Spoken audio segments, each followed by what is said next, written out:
मसला अर्थव्यवस्था का था, बहस अर्थव्यवस्था की थी, लड़ाई जाति और धर्म पर आ गई।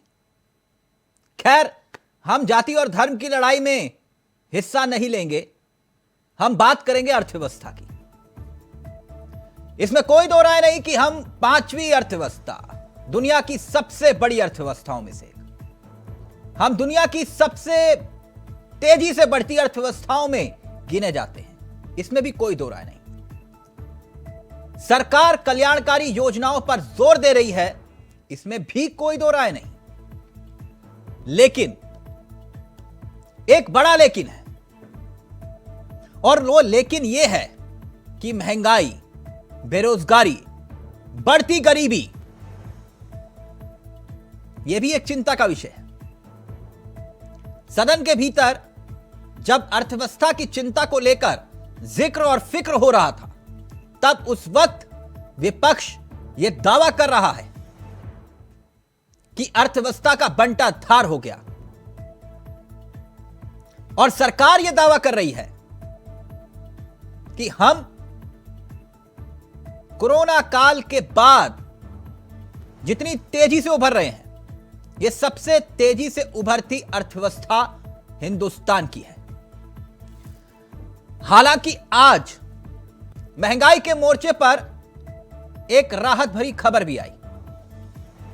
खबर यह है कि महंगाई दर जो 6% के लक्ष्मण रेखा को लांघती हुई दिखाई दे रही थी पिछले 11 महीने से, अब वो लगभग 6% यानी कि 5.88% पर आ गई है। लेकिन क्या इससे ही महज संतोष कर लेना चाहिए? अगर विकास दर की बात करें तो आरबीआई क्या कह रहा है, अब उसे भी समझिए।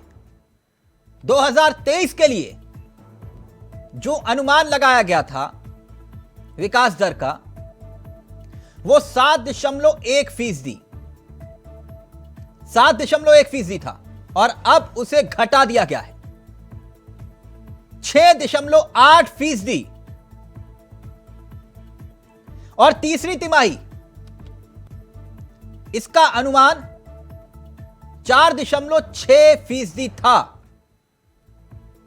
अब यह घटकर 4.4% कर दिया गया। तो क्या विकास दर फिर से ब्रेक लग रहा है? इस पर यह भी एक अहम सवाल है। और 2.25% अब तक ब्याज दर बढ़ चुकी है। बेरोजगारी का आंकड़ा जो कुछ नीचे आते दिखाई दे रहा है, बेरोजगारी का आंकड़ा जो कुछ नीचे आते हुए दिखाई दे रहा था, अब वो 3 महीने के सबसे उछले स्तर पर पहुंच गया है। 8% अब बेरोजगारी दर, और पिछले 6 महीने में जो बेरोजगारी दर थी वो 7.7% थी। यानी बेरोजगारी का संकट क्या है, वो भी एक महत्वपूर्ण सवाल है।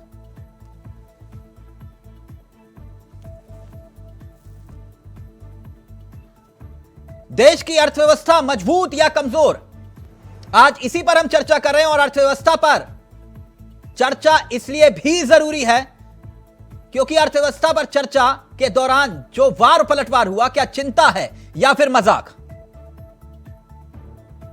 आज इसी पर हम चर्चा करेंगे। हमारे साथ तमाम मेहमान जुड़ेंगे। निर्मला सीतारमण का बयान, वो बयान जिसका जिक्र भी बहुत जरूरी है, वो बयान भी हम आगे आपको सुनाएंगे, क्योंकि उसी बयान के आधार पर ही आज इस चर्चा की हम शुरुआत कर रहे हैं। अर्थव्यवस्था मजबूत है, कमजोर है, दावे और दावों के इतर हकीकत क्या है, इसे जानना भी बहुत जरूरी है। क्योंकि मेरे साथ 4 मेहमान जुड़ चुके हैं जिन्हें आप स्क्रीन पर देख चुके हैं, उनसे आपका परिचय करवाऊं। लेकिन उससे पहले देश की वित्त मंत्री निर्मला सीतारमण ने क्या कुछ कहा, आइए सबसे पहले वो आपको सुनाते हैं। और देश को यह बयान ध्यान से सुनना चाहिए। बयान बेहद महत्वपूर्ण है। जरा सुनिए यह बयान और फिर सीधा रुख कर रहे हैं अपने मेहमानों की तरफ। उड़ाना ये मजाक उड़ाने की बात है सर। फास्टेस्ट ग्रोइंग इकोनॉमी और पूरे डॉलर विदेश में स्ट्रांग हो रही है। सिर्फ इकोनॉमी भारत का उसके खिलाफ खड़े हो रहे हैं, उसको आनंद लेना चाहिए, ना कि ऐसे मजाक की बात। शर्म होना चाहिए सर प्लीज। अगर हमारी इकोनॉमी अच्छा चलता है और अच्छे फास्टेस्ट ग्रोइंग इकोनॉमी है, फिर भी उसके ऊपर जलन से बात करने वाले लोग इधर है, वो दुख की बात है। क्योंकि जब देश अच्छा आगे बढ़ रहा है, सब उसमें गर्व लेना चाहिए, ना कि मजाक उड़ाना। ये मजाक उड़ाने की बात है सर। फास्टेस्ट ग्रोइंग इकोनॉमी और पूरे डॉलर विदेश में स्ट्रांग हो रही है। सिर्फ इकोनॉमी भारत का उसके खिलाफ खड़े हो रहे हैं, उसको आनंद लेना चाहिए, ना कि ऐसे मजाक की बात। शर्म होना चाहिए सर प्लीज। उड़ाना ये। तो दावे और दावों की हकीकत क्या है? विपक्ष के दावों में दम है या फिर बीजेपी जो आंकड़े दे रही है, सरकार जो आंकड़े दे रही है, उसमें दम है? आज उसी का ही निचोड़ निकालने की कोशिश करेंगे। हमारे साथ जो मेहमान जुड़ेंगे वो आपकी स्क्रीन पर होंगे। अश्वनी शाही हमारे साथ जुड़ गए हैं, बीजेपी के अनुभवी चेहरों में से एक हैं। हमारे साथ प्रियंका गुप्ता जुड़ गई हैं, जो कि कांग्रेस का चेहरा है। प्रीतपाल जी हमारे साथ जुड़ गए हैं, आम आदमी पार्टी का चेहरा। और प्रियंका राणा, राजनीतिक विश्लेषक, हमारे साथ इस कार्यक्रम का हिस्सा बन चुकी हैं। आप सभी का बहुत बहुत स्वागत है। तो सबसे पहले चर्चा की शुरुआत अश्वनी जी आपके साथ करना चाहूंगा। यह देश पर गर्व नहीं है, यह बात कहां से आई और क्या यह सवाल उठाना गलत है जो जिक्र किया जा रहा है विपक्ष की तरफ से? देखिए तिलक जी, सवाल उठाना लाजिमी है, विपक्ष का काम है सवाल उठाना। लेकिन आज भारत कहां खड़ा है, इसको भी तो कहने की बात करनी चाहिए। हमेशा जो है कांग्रेस के लोग और विपक्ष के लोग रुदाली गिरोह चलाते हुए रोते रहते हैं, हमेशा रोएंगे। राहुल गांधी चीन में जाकर कोई एमओयू साइन करके आएंगे और हिंदुस्तान की इकोनॉमी पर यहाँ पर भाषण देंगे। तो ये चीजें नहीं होनी चाहिए। जो ये दोहरा मापदंड अपनाया जाता है, ये उचित नहीं है। इसके लिए आज माननीय मंत्री जी ने कहा, देश जो है, आज उन्होंने कहा 5वीं अर्थव्यवस्था है, कभी थी नहीं। अगर एक क्रय शक्ति समानता की बात की जाए, जो पीपीपी कहते हैं उसको, उसमें हम 82 रुपए पर डॉलर आ जाए तो क्या ये चिंता की बात नहीं है जी? 82 रुपए डॉलर चिंता की बात है कि नहीं? एकदम चिंता की बात है। चिंता, आपकी चिंता ये भी मैं दूर कर देता हूं। मैं आपको ये बताने जा रहा था कि हम आज 5वीं अर्थव्यवस्था है, ये माननीय मंत्री जी ने आज सदन में कहा। लेकिन उससे भी आगे बढ़कर मैं एक बात बताता हूं, पीपीपी जिसको कहते हैं, क्रय शक्ति समानता, इसके आधार पर हम वर्ल्ड की तीसरी इकोनॉमी है। सर 82 रुपए का डॉलर हो गया तो क्या इस पर चिंता होनी चाहिए या नहीं? सवाल ये था। जो सवाल वो आपका बाद में आया है, जो पहले आपने पूछा उसका जवाब मैं दे रहा हूं, उसका भी जवाब दे दूंगा।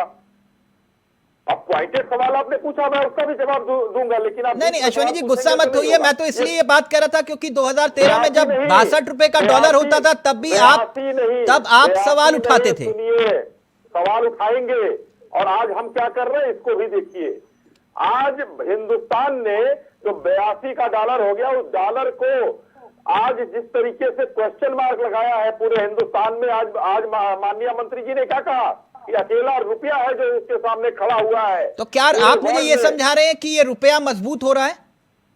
आप मेरा जवाब, अगर तिलक जी जितने सवाल है आप कर लीजिए ना, आप घुमाकर दूसरी बात करेंगे वो मैं सीधा जवाब दे रहा हूं। आप मुझसे सवाल कर लीजिए जो सवाल करना है, क्योंकि मेरे बीच में मेरा रिदम खराब अगर आप करें तो उससे बेहतर है कि आप सवाल कर लें। नहीं मैं आपका रिदम क्यों खराब करूंगा सर? आपकी रिदम इतनी अच्छी है, गुजरात जीते हैं, मैं कहां रिदम खराब करूंगा आपका? हम तो, हमारा तो नारा 400 पार का है, 24 में हम आप फिर बैठेंगे 400 पार।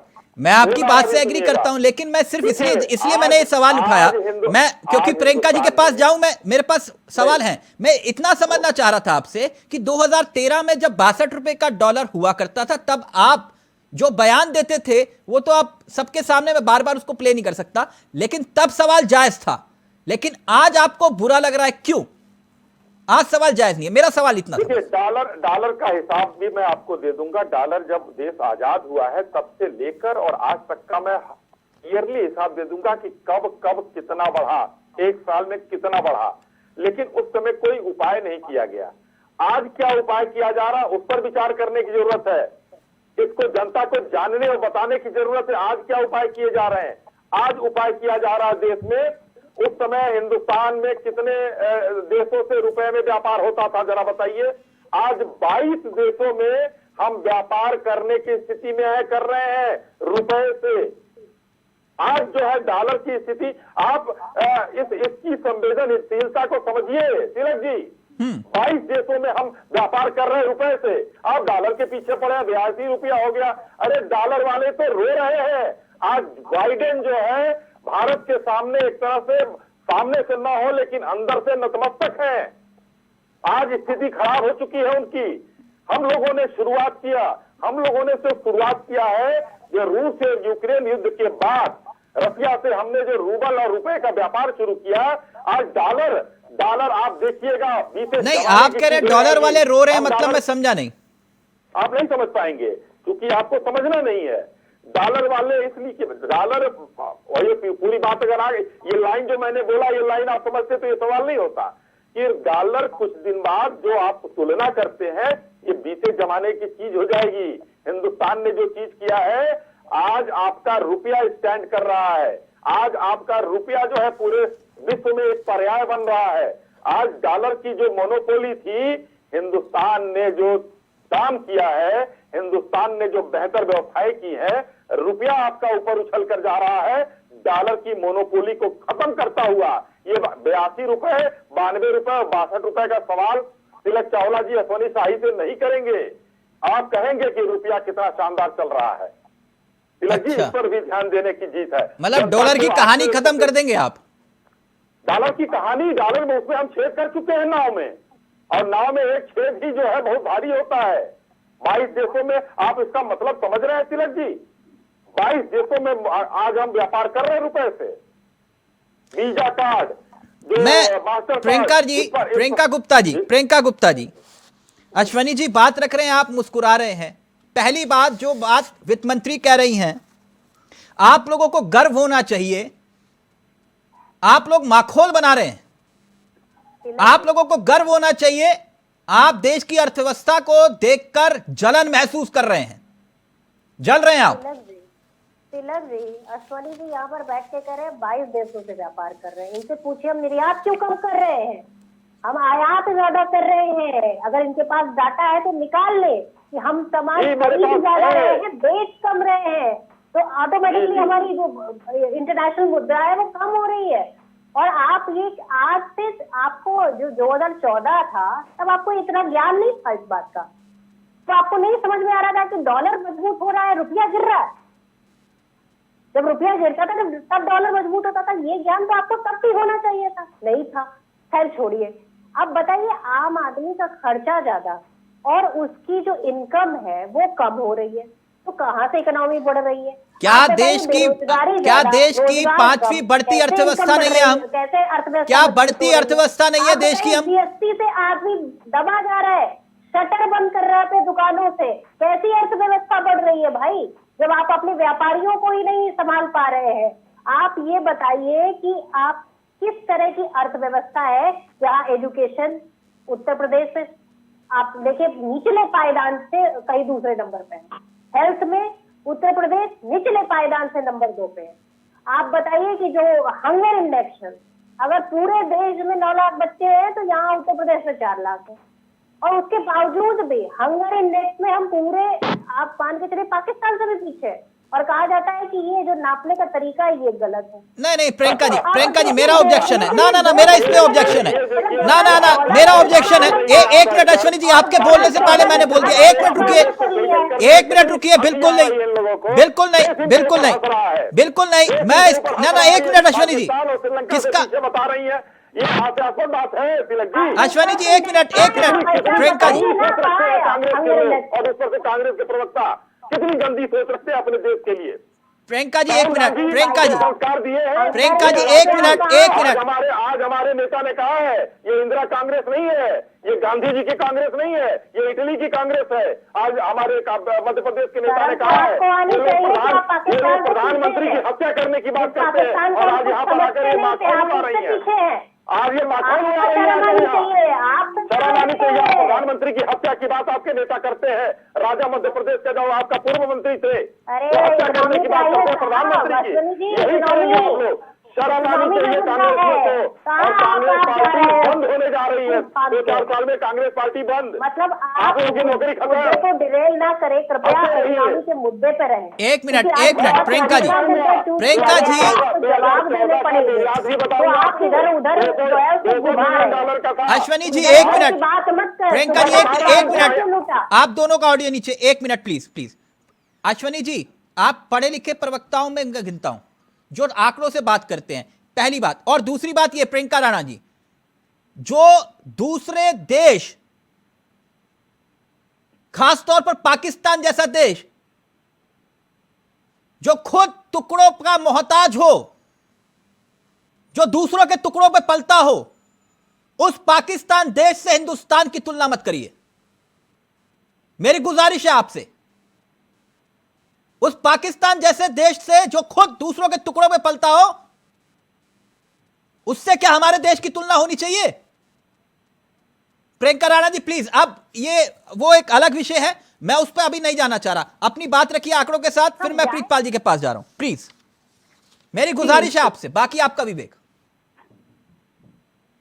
प्रियंका जी, अगर आप देखें राजनीति को अलग हट करके अगर अपनी बात करें तो हमारा देश आज भी बाकी जो यूरोपियन देश हैं जो पहले हमारे से ऊपर आते थे, उनके इन्फ्लेमेशन से हमारे देश में आज बहुत अच्छी स्थिति है। आज हमारे देश में कई ऐसी पॉलिसीज सरकार लेकर आए हैं जिससे हमारे देश के अंदर ईज ऑफ बिजनेस बढ़ा है। जो ease of policies of business है वो इतना इम्प्रूव हुआ है कि इन्वेस्टर्स आकर के इन्वेस्ट कर रहे हैं। कोविड महामारी पूरे देश के लिए एक चैलेंज था, पूरे विश्व के लिए एक चैलेंज था, लेकिन इसमें हमने मजबूती से सामना किया है और उसके बाद हमने आयात की जगह निर्यात किया है। वैक्सीन का उत्पादन करके सारे विश्व में हमने निर्यात किया है। उसके बावजूद अगर ये कहना कि भाई हमारा जो देश पाकिस्तान से कंपेयर करना, तो वो तो मैं इस पर बिल्कुल निंदा करती हूँ और शर्म आनी चाहिए इस तरह की राजनीति करते हुए। दूसरी बात, हमने जितने भी इन्वेस्टर्स हैं उनको एक रेड कारपेट जैसा माहौल दिया है। पहले हमने उनको इतनी अच्छी पॉलिसीज दी, make in India, startup, ease of doing business, ये सारे अगर सब कुछ इतना अच्छा हो रहा है तो फिर बेरोजगारी क्यों बढ़ रही है? प्रियंका राणा जी जो है वो जगह जगह पर अपना इन्वेस्ट कर रहे हैं। प्रियंका राणा जी, जब सब कुछ इतना अच्छा हो रहा है, सब कुछ इतना जैसे कि है गुलाबी अखबार और आंकड़ों की कहानी अलग अलग, मैं इतना समझना चाह रहा हूं सब कुछ अच्छा हो रहा है तो फिर बेरोजगारी क्यों बढ़ रही है देश में? जी बिल्कुल, उसका जवाब मैं देती हूँ आपको। देखिए, बेरोजगारी, सरकारी नौकरी सरकार सबको नहीं दे सकती है। स्किल डेवलपमेंट पॉलिसी जो है वो सरकार दे रही है। आपके जो स्किल्स को डेवलप करने के लिए ये जो युवाओं को अलग अलग तरह के प्लेटफॉर्म्स सरकार दे रही है। उसके बाद अगर एक कोरोना महामारी, दूसरा फिर आपका रशिया यूक्रेन का जो युद्ध छिड़ा और उसके बाद जो पूरे विश्व के अंदर जो स्थिति उत्पन्न हुई है, उसकी वजह से बहुत इम्पैक्ट पड़ा है और इसको हम नकार नहीं सकते हैं। ऐसी स्थिति पहले क्या कांग्रेस के टाइम पर हुई थी? ये कोविड, साथ में यूक्रेन और रशिया का जो वॉर हुआ, उसके बाद अभी भी इंडिया जो है काफी अच्छा इम्प्रूव कर रहा है। अभी आप चाहते हैं कि इन सब दिक्कतों के बावजूद ये देश की अर्थव्यवस्था मजबूत है या कमजोर है? ऐसा नहीं होता। एग्रीकल्चर में हमारे देश एक मिनट प्रियंका राणा जी, आ रहा हूं आपके पास। प्रियंका जी आ रहा हूं आपके पास, आ रहा हूं। उसके बावजूद अगर सारे स्टेट हमें सहयोग करेंगे तो उसके बाद धीरे धीरे इम्प्रूवमेंट होगा। अगर ये बातें सरकार को या विपक्षों को नहीं समझ में आ रही है तो उसमें ओके प्रियंका जी, ऑडियो नीचे आप, एक मिनट। पढ़े लिखे लोग हैं, अगर आप इनकी फंडामेंटल्स को, अगर हमारे फंडामेंटल्स को देखेंगे तो देश हमारा मजबूती की तरफ जा रहा है। एक मजबूत इकोनॉमी डेवलप हो रही है, लेकिन उसमें टाइम लगेगा। ओके प्रियंका राणा जी, मैं आपके पास आऊंगा, प्लीज ऑडियो नीचे। बहुत स्ट्रांग है। प्रीतपाल जी, जी तिलक जी बताएं। सदन में जो विपक्ष बैठा है वो जलनखोर है, कई जलनखोर हैं, इतनी बात मैं समझ पाया। दूसरी बात, क्योंकि ये मैं नहीं कह रहा, वित्त मंत्री कह रही हैं। दूसरी बात, आप लोग कह रहे हैं कि अर्थव्यवस्था कमजोर है और सरकार कह रही है अर्थव्यवस्था कमजोर नहीं मजबूत है। ये चिंता की बात है या सिर्फ ये राजनीतिक तू मैं की सवाल बन गया अब? देखिए तिलक जी, वर्तमान में जो आज का भाषण निर्मला सीतारमण जी जो वित्त मंत्री हमारे देश की है, और उन्होंने जो भाषण का जो शब्दों का उपयोग किया, जो प्रयोग किया, वो देश की जनता का अपमान ही माना जाएगा। क्योंकि देश की जनता जो सदन में बैठे हुए हमारे सांसद, राज्यसभा सांसद जो है, तो प्रतिनिधि हैं, वो जनता की आवाज होते हैं।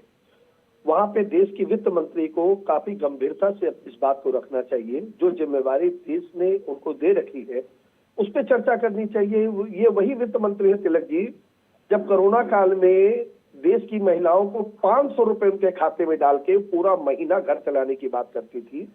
तो कितनी गंभीर वित्त मंत्री है ये देश ने देखा। अभी भारतीय जनता पार्टी के प्रवक्ता कह रहे थे कि आप डॉलर को रुपीस से कंपेयर मत कीजिए, और हम लोगों ने 22 देशों से रुपीस से काम करना शुरू कर दिया।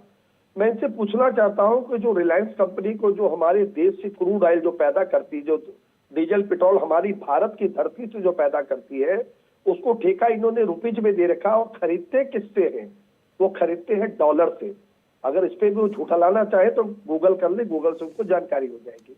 हमारे देश में रिलायंस कंपनी को भारत सरकार रुपीज में ठेका देती है, और उससे जब क्रूड ऑयल लेती है या तेल या डीजल लेती है उसको डॉलर में लेती है। ये गर्व की बात नहीं है, ये शर्म की बात है। आज हमारा डॉलर 83 रुपए पहुंच गया है, हमारा रुपया नीचे चलता चला जा रहा है। हम जो भारत की अर्थव्यवस्था, जो हमारी विकास दर जो है, जिसको विकास दर से मापा जाता है, वो 7% से गिर के तकरीबन 4.5% पहुंच चुकी है। आज भी हम कोरोना काल के बाद से तिलक जी तकरीबन 50% जो हमारी फैक्ट्रियां हैं, इंफ्रास्ट्रक्चर है, वो डेवलप नहीं हो पा रहा है। लोगों को नौकरियां नहीं मिल पा रही है, हम लोगों की मांग पूरी नहीं कर पा रहे हैं।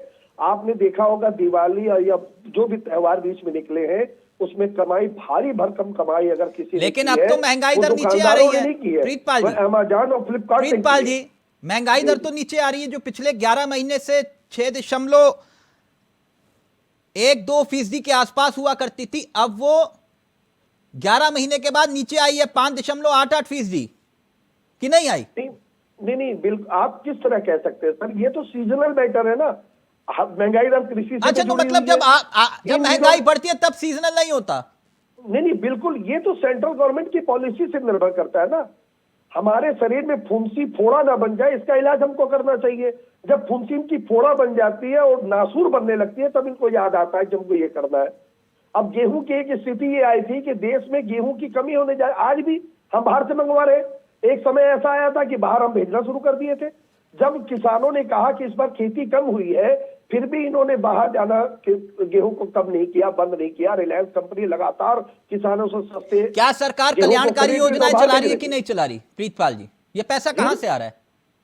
देखिए, इकोनॉमी चल रही है सर। पेट्रोल डीजल से जो इंजेक्शन लगा के हर एक व्यक्ति हमारे आपके में से सिरिंज लगा के टैक्स के रूप में जो पेट्रोल डीजल से पैसा निकाला। सर, आप तो ऐसे कह रहे हैं कि दिल्ली और पंजाब में आप फ्री में दे रहे हैं तो पेट्रोल डीजल। नहीं सर, आप बैठ तो देख लीजिए ना। नहीं तो दिल्ली और पंजाब में कितना है? दिल्ली में तो सर 800 रुपए, 8 रुपए 36 पैसे हम लोगों ने कोरोना सर, आप बिजली पानी मुफ्त दे सकते हैं, पेट्रोल भी मुफ्त दे दीजिए फिर तो। हम आ जा रहे हैं ना सर, वहीं पे आ जा रहे हैं। हम दिल्ली के अंदर प्रति डीजल के ऊपर 14 रुपए हम वैट ले रहे हैं, और सेंट्रल गवर्नमेंट एक्साइज ड्यूटी के नाम से तकरीबन 22 रुपए ले रही है। अच्छा, तो पैरवी कर दीजिए, जीएसटी में ले, तब तो केजरीवाल जी कुछ नहीं कहते। पेट्रोल पे 17 रुपए नहीं, आप ये मांग करिए ना, जीएसटी में ले आए पेट्रोल डीजल लाए ना। हम तो कहते हैं सर। नहीं सर, आपने जीएसटी काउंसिल की मीटिंग होती है, 4 मीटिंगें अभी तक हुई है बस जीएसटी काउंसिल की। हर बार अश्वनी जी रिएक्ट करना चाह रहे हैं। अश्वनी जी प्लीज जल्दी से, फिर उसके बाद प्रियंका गुप्ता जी आपके पास आ रहा हूं। जीएसटी में लाते नहीं है ये। सुनिए प्रिंसिपाल जी, पिछले साल लखनऊ में जीएसटी की काउंसिल की बैठक हुई। इस बार चंडीगढ़ में जो हुई थी उससे पहले की बात कर रहे हैं। सभी राज्यों ने वैट लगाने से, हटाने से इनकार किया था। कहीं ये जीएसटी लगाने की मांग किसी ने नहीं की थी। और सबके बाद भारतीय जनता पार्टी, ज्यादातर राज्यों में भारतीय जनता पार्टी की सरकार है। भाई अरविंद केजरीवाल, ज्यादातर राज्यों में भारतीय जनता पार्टी की सरकार है। कांग्रेस 2 राज्यों में है। आप तीसरे राज्यों में पहुंचिए, आम आदमी पार्टी 2 राज्यों में है, आप ज्यादातर राज्यों में भारतीय जनता पार्टी की सरकार है, डबल इंजन की सरकार है, फिर आपके लोग क्यों नहीं मानते? भारतीय जनता पार्टी के नेता या मुख्यमंत्री क्यों नहीं मानते? आपके साथ क्यों नहीं आते? आपके केजरीवाल जी का भांडाफोड़ होने जा रहा है, तो इसका आप अब लीजिए, भांडाफोड़ आपका हो रहा है। 21 राज्यों में आपकी सरकार होती तो आप 11 राज्यों में सिमट के रह गए। ठीक है, 7 उपचुनाव में 5 उपचुनाव मोदी जी हारे हैं, एमसीडी आप हारे हैं, हिमाचल आप हारे हैं, नरेंद्र मोदी जी की देश में खोल दी है। शाही जी पोल जो है वो नरेंद्र मोदी जी की खुली है। लगाने की मांग, आप हिमाचल हारे हो, एमसीडी हारे हो दिल्ली का, 5 उपचुनाव हारे हो आप पीठ मत दबाइए। 21 राज्यों में सरकार हुआ करती थी, अब मात्र आप 11 राज्यों में रह गए, 6 राज्यों में पूर्ण रूप से है, 5 राज्यों में सहयोगियों के साथ है। धीरे धीरे नरेंद्र मोदी जी का ग्राफ नीचे गिर रहा है। 18 राज्यों में है, 11 राज्यों में सर आप चेक कर लीजिए, 11 राज्यों में एनडीए की सरकार। आप गिनवा दीजिए, चलिए गिनवाइए, चलिए गिन लीजिए, चैनल पे गिनवा दीजिए सर, मुद्दे की बात गिनवा दीजिए चैनल पे, घर जाकर। अरे चैनल पे गिनवा दीजिए, तिलक जी को भी पता चल जाए और भी जो पैनलिस्ट उनको पता चल जाए। क्यों नहीं की केजरीवाल जी ने जीएसटी काउंसिल की बैठक में? मनीष सिसोदिया ने बार बार कहा लिखित रूप में, मैं इसका प्रमाण दे सकता हूं सर। मनीष सिसोदिया ने हर बार कहा कि जीएसटी में इसको लाइए। आप जीएसटी में इसको क्यों नहीं लाते? राज्यों का पैसा जीएसटी का मार के बैठे हुए हैं। चंडीगढ़ में किसी ने कहा आप पेट्रोल डीजल पे एक्साइज ड्यूटी कई गुना ज्यादा ले रहे हो। लगाने की मांग करो ना भाई। आप पानी सर डीजल आपका 57 रुपए बेस प्राइस है, क्यों 95 रुपए में बेच रहे हैं, क्यों 90 रुपए में बेच रहे हैं? पेट्रोल आपका 52 रुपए बेस प्राइस है, क्यों आप 105 रुपए में पेट्रोल बेच रहे हैं? लूट तंत्र नरेंद्र मोदी जी ने बना रखा है सर। आप ले आओ ना, मैं कह रहा हूँ चैनल के माध्यम से आप जीएसटी मिलाइए, आप अपने राज्यों को बनाइए ना। आपके राज्य क्यों नहीं मानते? 1 मिनट प्रीतपाल, आपके राज्य क्यों नहीं मानते? क्यों नहीं? अश्वनी जी 1 मिनट, प्रीतपाल जी 1 मिनट, मुद्दे पर आए सर। कहां सरकारें बची, कहां नहीं बची? अब फिर मैं आपसे पूछ लूंगा, आप राष्ट्रीय पार्टी का दावा कर रहे थे, इलेक्शन कमीशन ने कह दिया आप राष्ट्रीय पार्टी बन गए। अभी उस बहस में नहीं जा रहे हम मुद्दे की बात कर रहे हैं कि आखिरकार अर्थव्यवस्था को लेकर जो चर्चा हो रही है वो चिंता है या फिर मजाक है? एक तरफ से वार हो रहा है, दूसरी तरफ से पलटवार हो रहा है, स्थिति ये है। तिलक जी पूरी तरह से मजाक है, देश का मजाक बनाने का इन्होंने काम किया। 2022 मार्च तक 3.5 लाख करोड़ रुपए इन्होंने। सर आपने कहा, 1 मिनट अश्वनी जी, 1 मिनट प्रीतपाल जी, आपने कहा कि सरकार जो है इंजेक्शन लगा रही है सिर्फ पेट्रोल और डीजल पर, बस यही काम और क्या है? और दिल्ली में क्या हो रहा है? आप इंजेक्शन किस पे लगा रहे हैं? शराब पर सिर्फ? सर हम 17 रुपए पेट्रोल पे ले रहे हैं। नहीं तो आपकी अर्थव्यवस्था दिल्ली में किस पर चल रही है? शराब पे टिकी हुई है। दिल्ली में हम उसी पैसे शराब के ठेकों पर टिकी हुई है ना सर। शराब की इसी पे आ जाए, इसी पे आज बहस कर लेते हैं। शराब नीति ही नहीं इनको पता होगी। आप पूछ लीजिए शाही जी की क्या शराब नीति है दिल्ली की? वही 850 दुकानें, 350 दुकानें बस दिल्ली में। आपने 350 दुकानें हैं सर। एक ब्रेक ले रहा हूं, शराब नीति बता दें। एक ब्रेक ले रहा हूं, ब्रेक के उस पार कुछ आंकड़ों का जिक्र करेंगे। प्रीतपाल जी ब्रेक ले रहे हैं, ब्रेक के उस पार अर्थव्यवस्था मजबूत या फिर कमजोर, किसके आंकड़ों में कितना दम? एक ब्रेक ले रहे हैं, जल्द हासिल हो रहे हैं। तो अर्थव्यवस्था की लड़ाई थी और लड़ाई जाति और धर्म तक पे आ गई। खैर मसला सीधे तौर पर अर्थव्यवस्था से जुड़ा हुआ है, जिसका मुद्दा लेकर आज हम आपके बीच में हैं। ब्रेक से पहले तमाम वार और दावे और पलटवार भी। हमारे साथ जो मेहमान जुड़े हुए हैं उनके पास हम सीधा रुख कर रहे हैं। प्रियंका राणा जी के पास मैं आऊं, लेकिन उससे पहले अश्वनी शाही जी, मेरे छोटे छोटे 3-4 सवाल हैं जो आम दर्शक के होंगे, जो जानना चाहते होंगे। उदाहरण के तौर पर पहला सवाल, क्या देश में महंगाई है या फिर नहीं?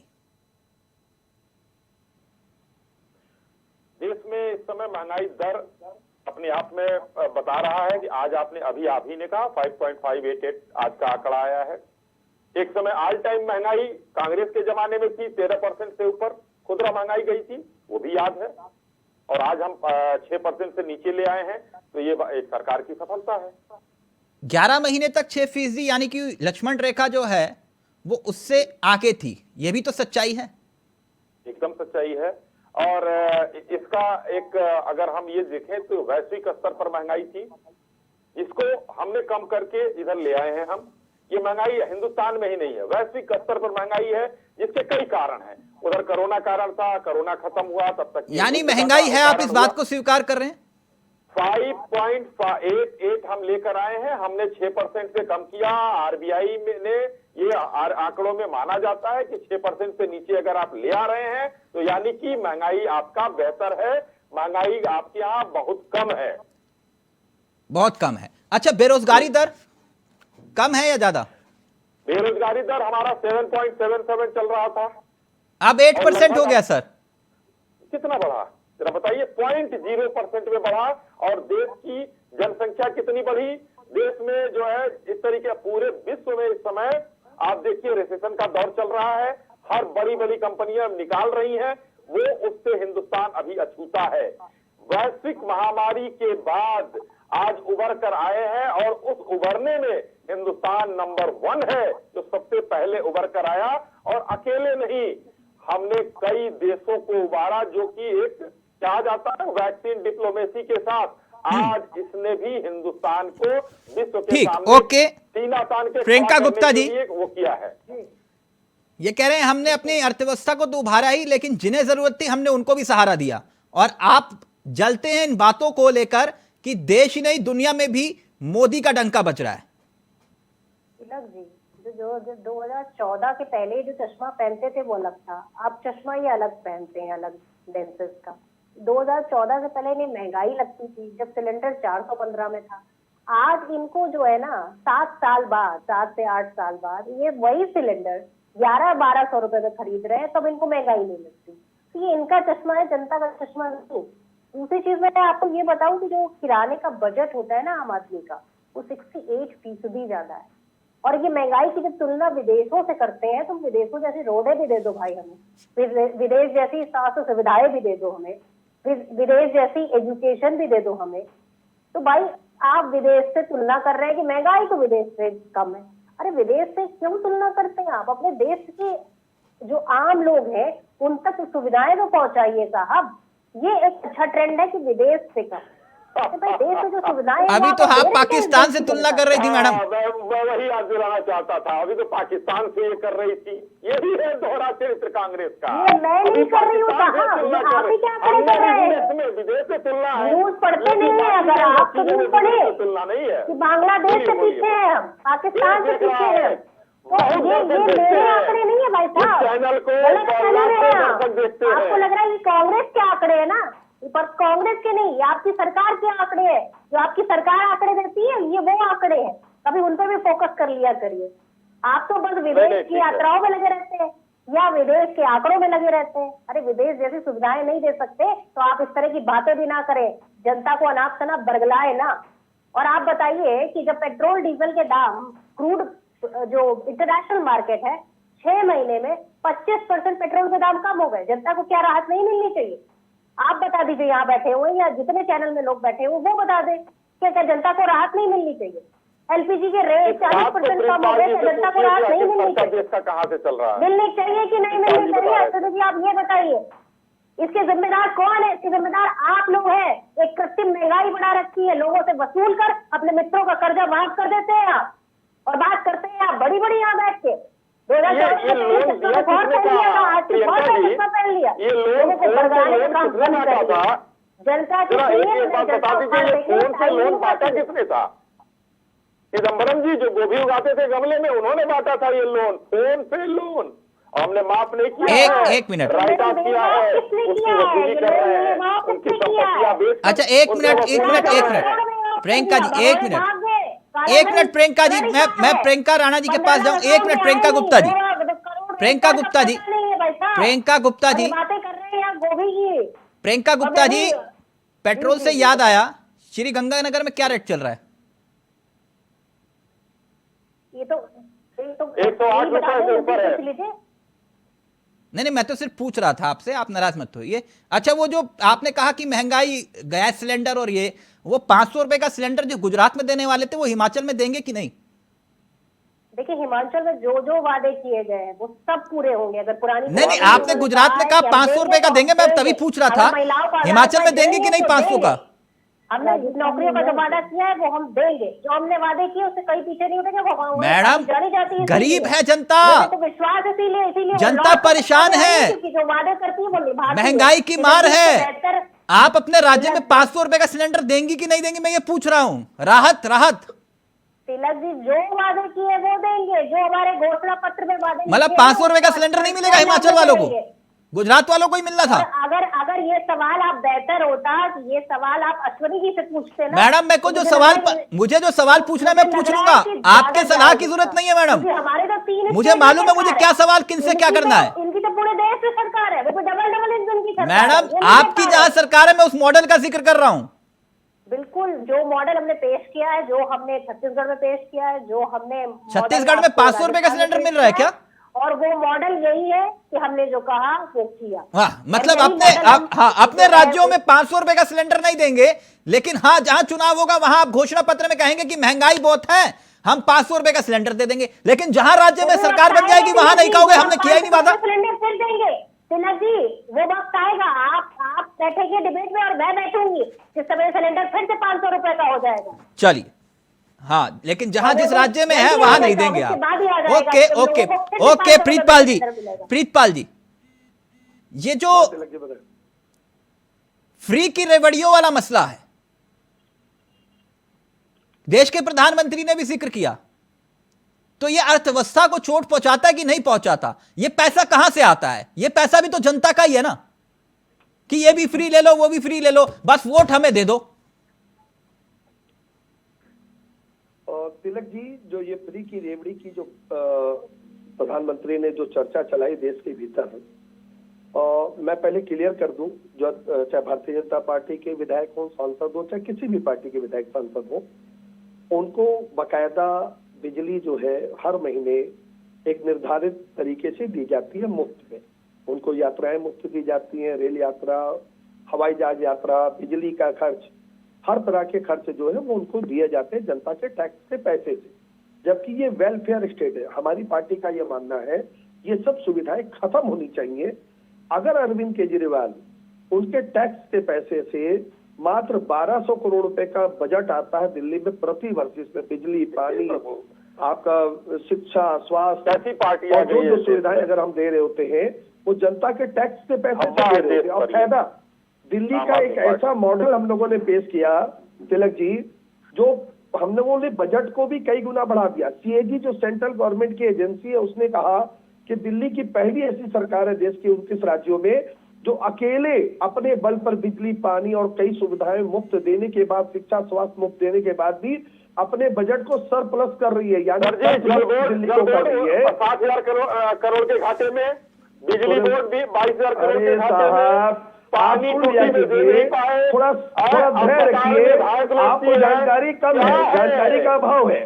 हर जगह मत घुसा कीजिए, हर जगह घुसने से पहले समझ लिया का कम कराइए। मैं आंकड़ा दे रहा हूँ इनको, दिल्ली के अंदर बिजली जो है वो दिल्ली गवर्नमेंट नहीं चलाती है, इनको जानकारी की अभाव है। इनको दिल्ली से जो बिजली पैदा करती है वो रिलायंस कंपनी और टाटा कंपनी देती है।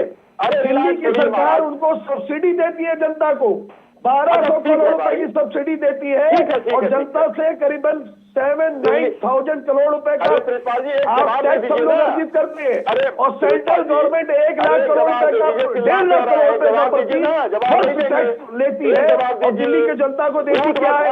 7 सांसद इनके हैं दिल्ली में, 7 सांसद भारतीय जनता पार्टी के हैं। एमसीडी में अभी इनकी सरकार गई है, इनसे ये पूछ लीजिए कि ये उत्तर प्रदेश में क्यों नहीं लोगों को राहत दे रहे हैं? उत्तर प्रदेश में 7 रुपए यूनिट बिजली पड़ रही है। उत्तर प्रदेश में 4,000 मेगावाट बिजली का ही पैदा कर पाती है सरकार। बाकी सब अडानी और अंबानी की कंपनियों से बिजली खरीदते हैं महंगी दरों पे, और हम आपसे ये बिजली दर महंगी लेते हैं।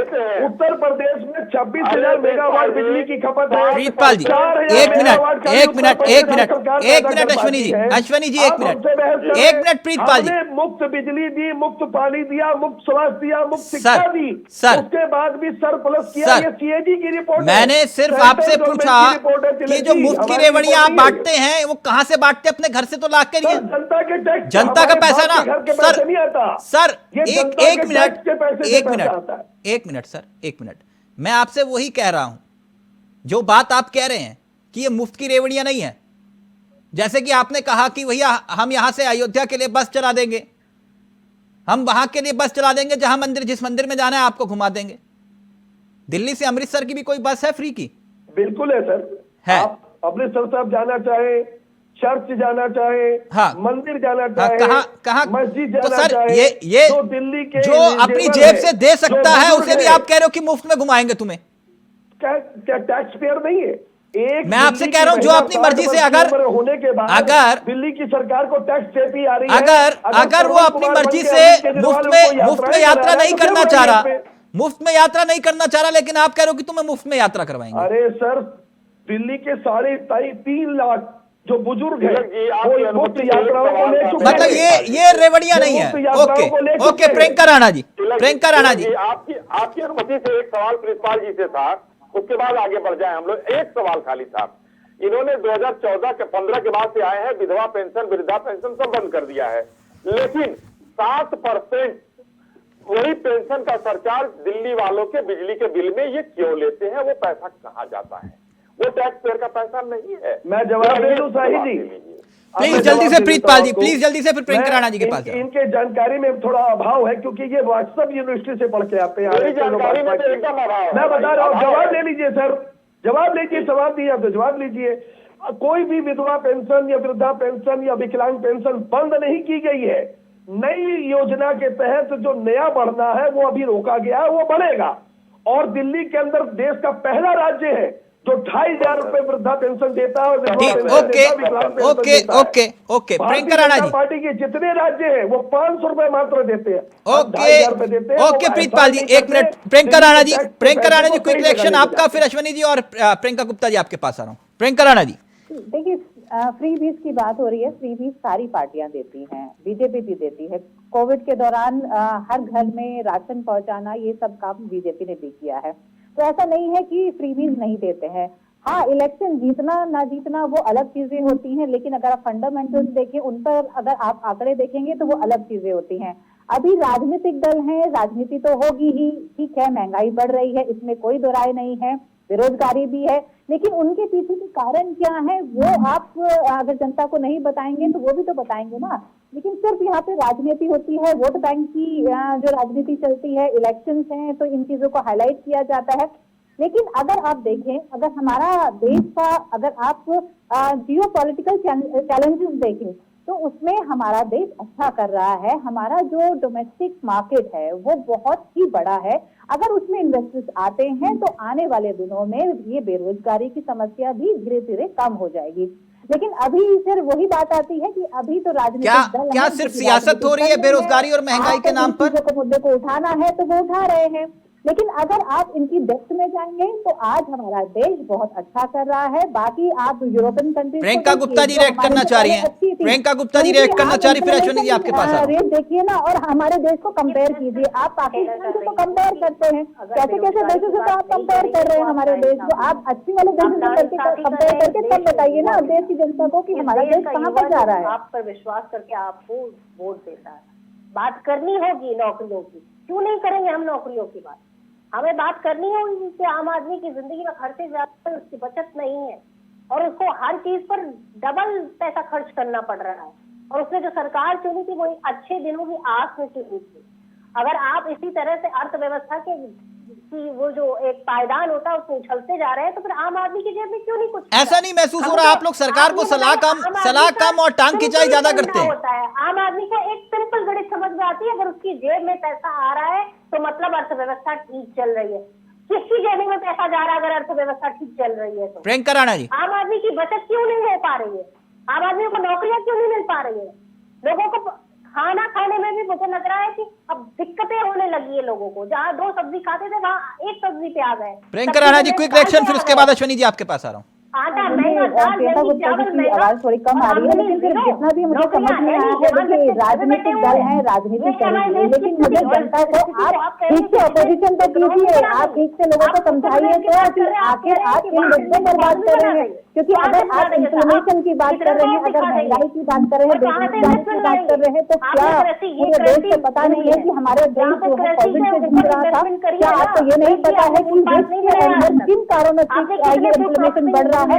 रशिया यूक्रेन के युद्ध के बारे में आपको नहीं पता है? क्या उसका इम्पैक्ट आपको नहीं पता है? किस तरह से हमारे जो पॉलिटिकल कंडीशन चल रहे हैं, चैलेंजेस हमारे देश के सामने आ रहे हैं, तो इस तरह की चीजें हैं। हाँ ठीक है, देखिए गरीब आदमी है, एक मिनट प्रियंका जी,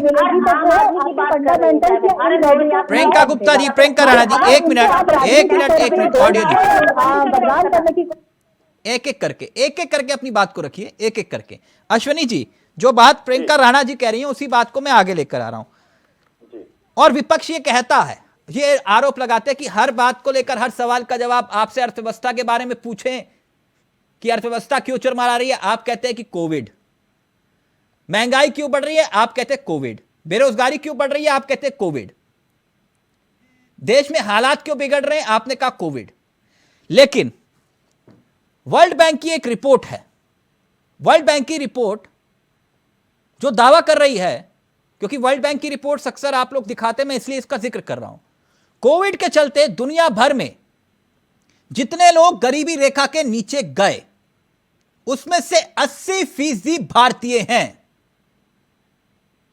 7.5 करोड़ गरीबी रेखा के नीचे गए, उसमें से 5 करोड़ 60 लाख भारतीय थे। वर्ल्ड बैंक की रिपोर्ट यह कहती है। मैं बोल सकती हूँ तिलक जी, अश्विनी जी, तिलक जी, हिंदुस्तान में अत्यंत गरीबी रेखा से नीचे 4% लोग हैं पूरी जनसंख्या के। ये ध्यान देने वाली बात है।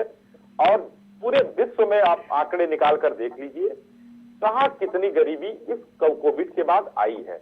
आप सबसे समृद्ध देश चाइना को मानते थे। नहीं, मैं किसी के आंकड़े नहीं मानूंगा, मैं किसी के आंकड़े नहीं मानूंगा। मैं जिनके आंकड़े मानूंगा मैं आपके सामने रख देता हूं, और उसे आप भी नहीं झुटलाएंगे, क्योंकि उन आंकड़ों को किसी ने झुटलाया नहीं अब तक सरकार में।